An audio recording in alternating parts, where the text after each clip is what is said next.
ራኬብ እንግዲህ እህቷ ስለዳነችላት በጣም ደስ ብሏታል። ሰኒዬ አልሞተችም፣ በህይወት አለች፣ ተርፋለች። የእውነት በጣም ደስ ብሎኛል ከምላችሁ በላይ። ሁሉም ሰው በጣም ተደስቷል በዚህ ምክንያት። ጽናትና ኪራ ትልቅ ብጥብጥና ድብድብ ውስጥ ከገቡ በኋላ መልሰው ታርቀዋል። ግን እውነት ለመናገር እየተፈጠረ ያለው ነገር ፌር አይደለም።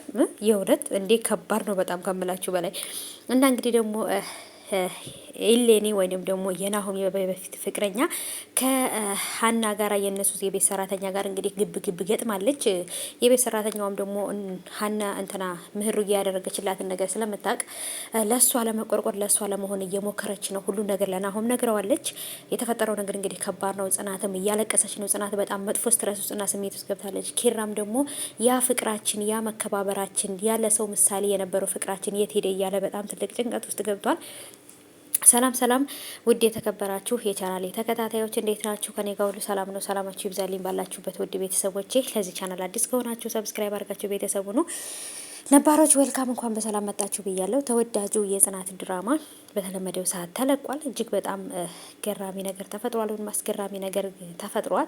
እንግዲህ በተለይ የጽናትና የኪራ ጠብ እንግዲህ የተለመደ ነገር ነው። ግን ደግሞ ቢሆንም አሁን ላይ ቃላት መወራወር ጀምረዋል ምናምን በቃ ይሁን ያላደለ በቅኔ መሰዳደብ ሁሉ ጀምረዋል። እና እኔ አንዳንድ ጊዜ እኮ ሳስባቸው ግርም ይለኛል የጽናትና የኪራ ነገር።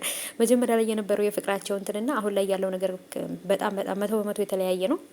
እና ሰኒ ስለተረፈች ብዙዎቻችሁ በጣም ደስ ብሏችኋል። ሰኒ ከሞተች ሰኒ ምናምን አናይም እያላችሁ ነበር። እና እኔ ራሴ እውነት ለመናገር ሰኒ የሆነ ነገር ብትሆን ድራማውን ራሱ የመጨረሻው አይመስለኝም ነበር ማለት ነው። ምክንያቱም መጨረሻው እንደዚህ መሆን የለበትም።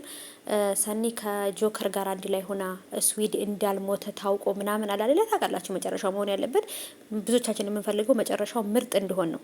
መጨረሻው እንደዚህ መሀል ላይ ካቆመ በጣም ከባድ ነው የሚሆነው። እና ውዶቼ ብቻ ግን እስኪ መጨረሻውን አብረን የምናይ ይሆናል። የመጨረሻው አሪፍ ይሆናል ብዬ አስባለሁ። ሀናና ኪያ ደግሞ ቤስት ጓደኛ ሆነዋል። በፊት በጣም የሚሰዳደቡና አንቺ ብስብስ አንቺ ብስብስ የሚባባሉ ሰዎች ዛሬ ደግሞ ጓደኛ መባባል ጀምረዋል። አይ እንደው መጨረሻው የዚህ መጨረሻ ይቼ ነው የምለው። በቃ የፍቅራቸው መጨረሻ ላይ መደባደብና ጸጉር መነጫጫት እንዳይሆን ብዬ ፈርቻለሁ። እንግዲህ ፍቅራቸውን ያዝልቅላችሁ ነው የምለው። ኪያና ሀና ማለት ነው ጓደኛ ማቾች ሆነዋል።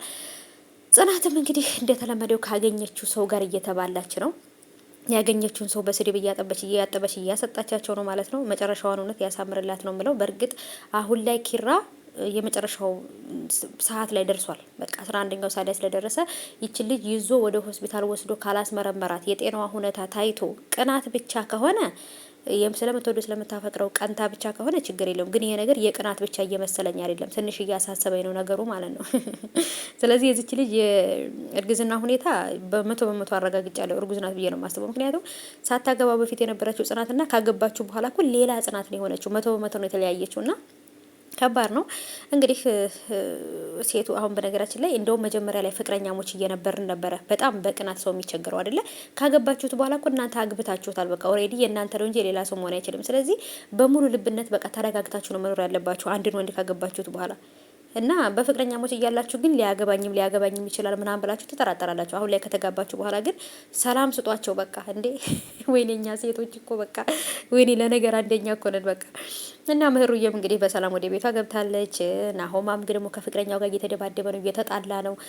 ልጃችንን አብረን እናሳድግ ምህሩን ተዋት እያለችው ነው ማለት ነው። አስባችሁታል? ምህሩን ተዋት ማለት እኮ ለናሆም በቃ መኖር ተው እንደማለት ነው። በቃ በዚች ዓለም ላይ መኖር አያስፈልግም እንደማለት ነው። አላወቀችም እንጂ እሷ ለእሷ ብሎ ብዙ መስዋዕት ከፍሏል። እሷም ለሱ ብላ ብዙ መስዋዕት ከፍላለች። እና መተው ቀላል ነገር አይደለም ልላችሁ ፈልጌ ነው።